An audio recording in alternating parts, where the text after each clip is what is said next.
Hey, what's up today? I'm going down to RideNow Powersports to test ride BMW R18. I signed up, but I don't know, there's no guarantee that they'll let me ride it. I meet all the requirements, got the license, got the gear, but we'll see. I don't know how many people responded. The bike's been out for a while now and it doesn't seem like it's got that much attention. So, I don't know, we'll see. So let's get this bike started and get out of here. Okay, I made it here. Just gonna take a look around, see what's going on, see if I can cruise out on one of these bad boys.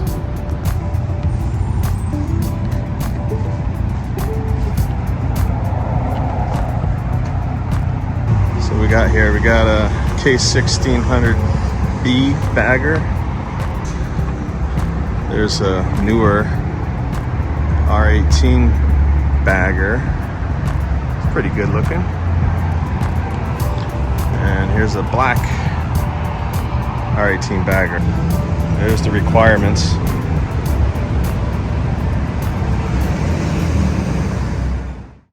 Okay, before we throw a leg over and have an awesome test ride on these, let's just look at some of the stats. Feel free to pause this and look at this in detail. I'm not going to go over every one with you. K1600 is a little bit more expensive at $22,545, and R18 is $19,945. These are both base model prices, so once you start adding on the premium package and all the other things, these prices will go up. The engines are the big difference here. The K1600 is a 6-cylinder inline, and the R18 is the BMW famous opposing twin boxer engine. So they perform differently, they vibrate differently, they have different horsepowers and torque settings, so take a look at those. Both 6-speed, very important here, both shaft driven, so they're pretty much maintenance free. Those are amazing shaft drives. Good stopping power, really good suspension, stock suspension right out of the box. They're both close to 5 inches of travel, both front and back, so that's going to be a nice soft ride. Both have big gas tanks. The K1600 is a little bit bigger one at 7 gallons. The R18 has 6.3 gallons, so they'll get you probably 300 miles range, something like that, I would imagine, or more. And the R18 is heavier, 877 pounds compared to 758.4 pounds, so almost 100 pounds heavier the R18 is. So let's jump on this R18 and take it for a spin. So let's head inside and see what's up.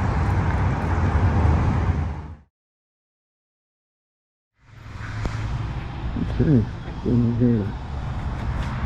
This puppy for a ride.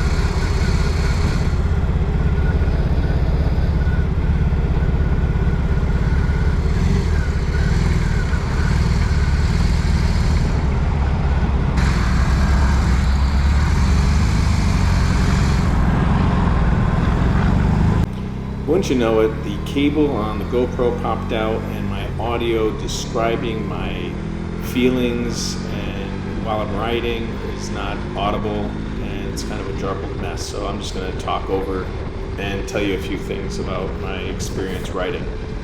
Okay, so first off, we're here on the R18 B bagger. First thing getting on it, very comfortable right away. I felt that seat was very cush. getting ready to take off though, I couldn't find the shifter with my foot because it is tucked underneath the left cylinder head. And once we got underway, we were riding, I found where it was and was able to kind of muscle memory it, and it was not a problem. It was just, first off, it was a little weird. It did have a heel shifter. I didn't use it though. I just used the front part because it's a test ride. I didn't want to mess around with it. I'm not really used to heel shifting. There's the settings on there for rain, roll, and rock. It was set in roll, which is the middle setting for the first, I would say 25% of the ride, and the throttle felt mushy. There was no power there really. Really kind of disappointing, so I switched it to rock, and that made like a world of difference. The torque was right there on tap, and at the low RPMs was ready to just rip anytime I needed it. It didn't matter what gear I was in, so it was very cool. Another thing on startup that's kind of startling for some people, because this is a boxer engine, and those cylinder heads on that 1800 cc are very big. So when you start it, the bike shimmies pretty hard left to right and kind of goes to the left. Not a big deal, I don't think. And the bars, when you come to a stop, the bars do, the front end shakes, but most cruisers do. Harleys and all the bikes, they pretty much shake, and that's the nature of a kind of cruiser. But not a big deal, in my opinion, anyways. We didn't go on the highway, so I couldn't really check the wind protection in terms of buffeting or any of that. But the roads we did go on, we did get up to 60 miles an hour. So it was great. I could feel the wind on the top of my helmet. It wasn't buffeting. It was just kind of smooth wind off the top of my helmet. So that was very cool. Feel the bike again, the seating position is great. For me, my arms, legs, butt, feet, everything was very comfortable. I've heard, and saw on YouTube many people bashing the seating position with those mid controls.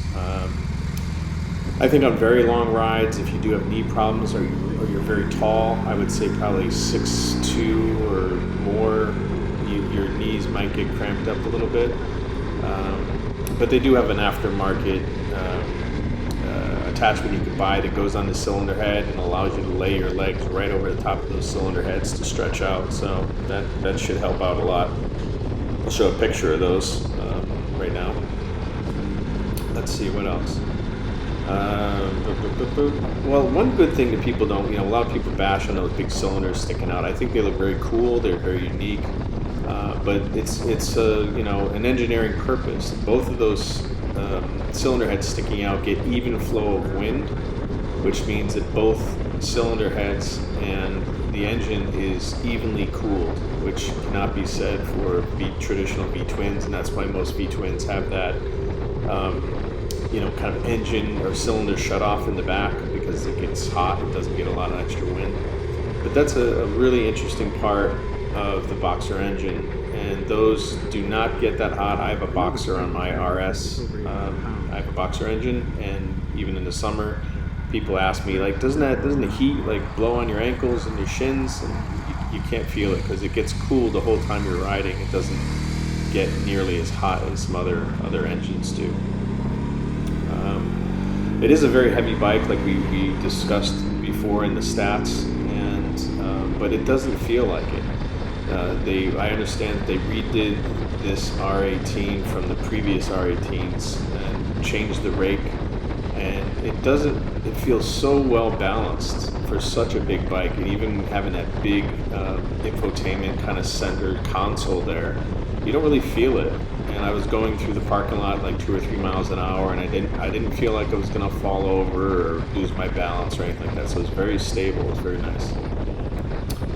Floorboards. I am a shorter rider, so I'm 5'8", and I don't have huge feet.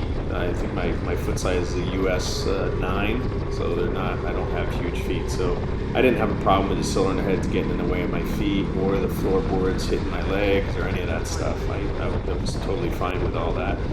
And I'm used to riding with foot pegs on my RS. So the floorboards were nice. It allowed me to kind of move my feet around a little bit while we were riding, which was very cool. And then some really nice things that this bike has that other bikes in its class don't have, from what I understand. Adaptive headlights and adaptive cruise control, which is amazing.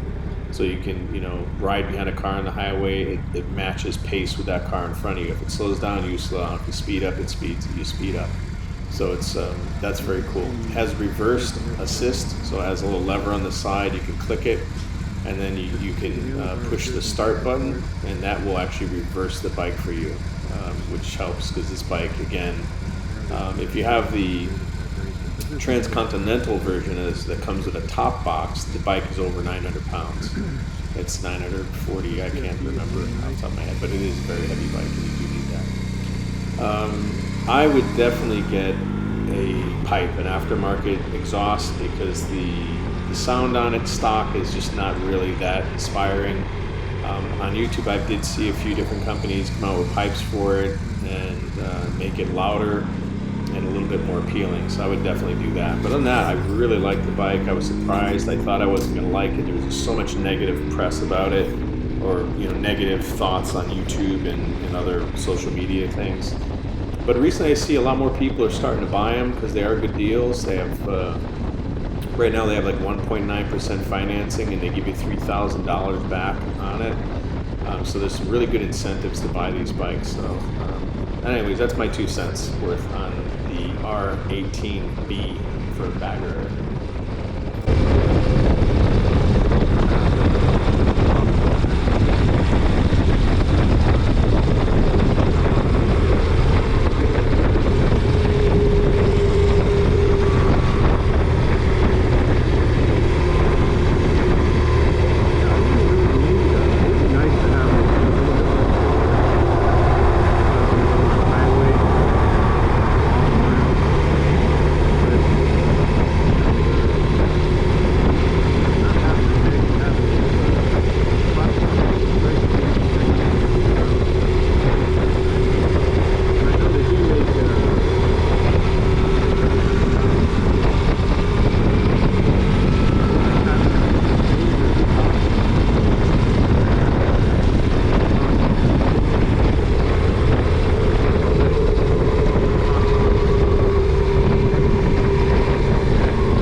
I put it in rock mode. Yeah.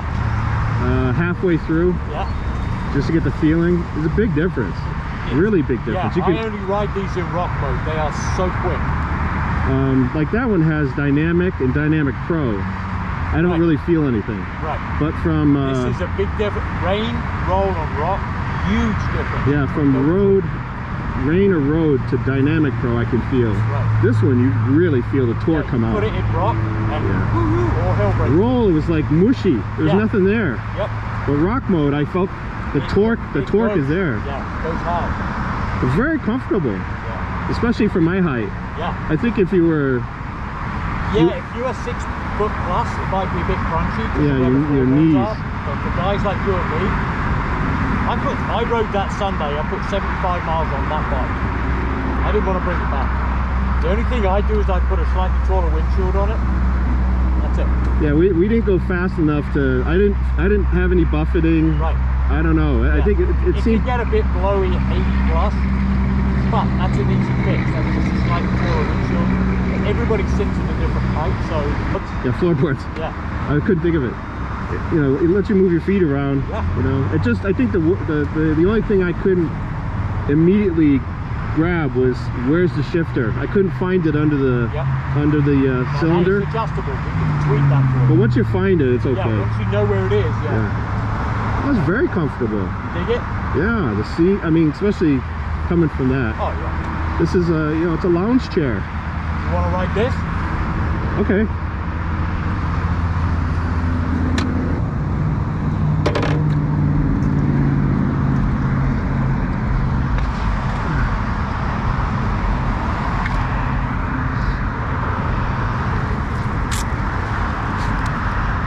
I'll switch keys with you. Okay. All right, this is a totally different animal. Yeah. This is more like my bike, but just upright and big. Yeah. So 6-speed. You got a quick shift to auto blipper on your RS? Yeah. Okay. Same thing. Huh? Same thing. Oh, You okay. can change gear without the clutch. Okay. All right. So I know you're used to that. I mean, you can ride it conventionally as well, but it, you know. So and then your rider modes on this are same as yours. So you've got rain, road, sport, dynamic plus, all those things. I've just got it in road mode at the minute, which is more, believe me, 164 horsepower. It's plenty. Okay. But yeah, we'll go do the same loop again. Yeah. Okay. Back. You want to ride this round again? I mean, I'm not trying to force your arm. No, no. I got what I needed from that. Okay, good. Definitely. Want to be sure. All right, right there.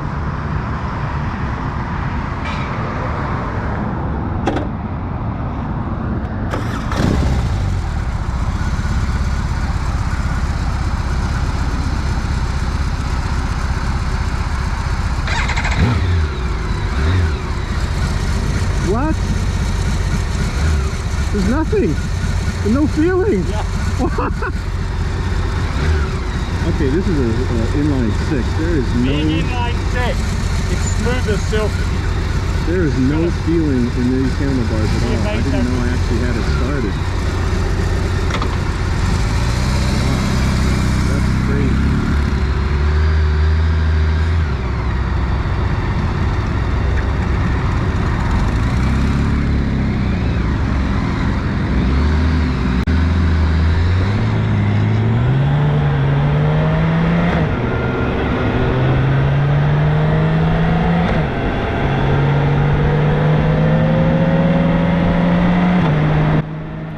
Okay, now we're on the K1600 bagger. First thing, of course, it's smooth as silk, as you may have heard Nick say. When I started it, I didn't even know it was started. There was no vibration in the motor, there was no rumbling, there was no audible sound with my helmet and my earplugs in. So that was amazing. That was just blew my mind. And because of that, I ended up riding the clutch quite a bit when we were at stops or when I had to take off, because I couldn't really hear or feel the engine. And it was kind of a bizarre thing for me, but of course that's something you would get over if you rode the bike quite a bit. Another difference was that this bike, even though it's about 100 pounds less than the R18, actually probably about 80 pounds less or so, it felt much heavier to me. It felt more top heavy, and that's mostly because the fuel tank is up higher. in a sportier kind of position up higher, like a sport bike almost. And the inline 6 is, you know, up higher. There's a lot more weight in the center to top of the bike, so it does make it feel a lot heavier. When I was going slow, I felt that that bike would need a lot of care not to drop it, because I could feel that if I didn't balance it properly, or, you know, giving it some gas to make it continue to roll, it could easily fall over. So that's something I didn't experience with the R18. The R18 was much more stable. This bike is definitely more speedy or faster because it has a lot more horsepower. It comes on later on, you know, after 5,000 RPMs, the bike will speed up very quick on the high end. It does have a lot of torque too, but again, it's on the higher end, so you don't feel it like the R18. You really feel the torque down low if you need to pass a car, or if you're in the wrong gear. It doesn't really matter. You can just hit the throttle and go. So pluses and minuses both there. I mean, it just really depends on what you want, speed or torque. Wind protection on this was better. It has the adjustable windscreen, and you'll see me in the video play with it. I make it go up and down a couple times. With it all the way up, I was in a protected bubble. I didn't feel anything, but I was looking through the windscreen. So that was kind of weird. All the way down, similar to the R18, I felt wind hitting the top of my helmet, but there was no buffeting sound or any kind of annoyance there. That was pretty cool. The quick shifter on this, I have an R1250 RS, which has the quick shift and assist pro, I think it's called, which is lovely. I really like that. But this one was even smoother, and you could shift to any gear, you know, from first to second, use the quick shifter, and it was smooth. My bike is not smooth first to second. It's a lot. It's you really have to crank the RPMs out to about 7,000 or so to go from first to second and not have it be too like jerky. The brakes on this were more responsive, I felt, than the R18, and I think that's just the weight issue. This bike is, you know, like I said, about 80 pounds less, so that was, the brakes were good on both, but I just felt these were a little bit more responsive. This bike does come with floorboards that are separate from where you put your feet. They're out in front, so you actually have to take your feet off of the pegs and just place them up front in a forward position. Very comfortable. So I think overall, for me anyways, the K1600 I think would be more comfortable for very, very long hauls if I had to go on a very long ride. I will say the seat on the R18 was more comfortable, and the seating position for my upper torso on the R18 was more comfortable, like where my arm position was. But for stretching out your legs on long rides, unless you get those, which I mentioned earlier, those leg rests that can bolt onto the cylinder heads and put your legs out, I think the K1600 would be probably better in the long, like really long hauls, where if you're going off for a 2 or 3 day, you know, ride, something like that. Okay, I'll end it there. Both, with my commentary, I'll end it there. Both bikes were amazing, and as I think you heard, you'll hear Nick say, you know, both on opposite sides of the spectrum for baggers, and both excellent and very fun bikes. Very different personalities and how they operate, and it just really depends on, you know, your personal preferences and what you wanna ride. But I was very fortunate and happy that I got to test ride both. And thanks again to Nick and the whole team there at RideNow for letting me do that, and also the BMW rep Steve for helping put that on. So awesome job, lots of fun. Thanks again.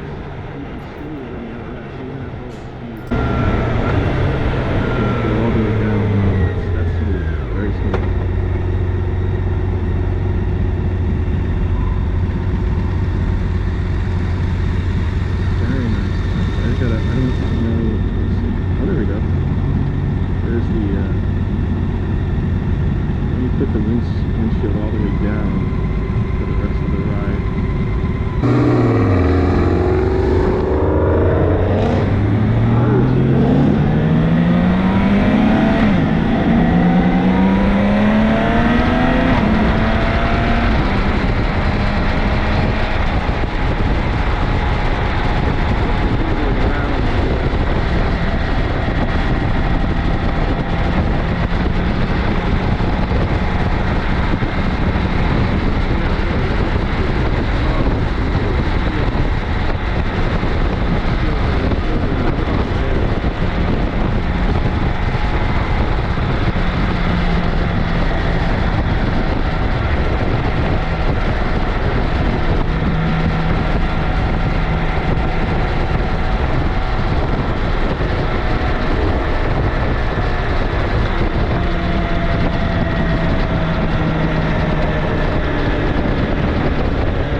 two completely different worlds. Totally ends of the spectrum, aren't they? Yeah. Both very cool though. Yeah.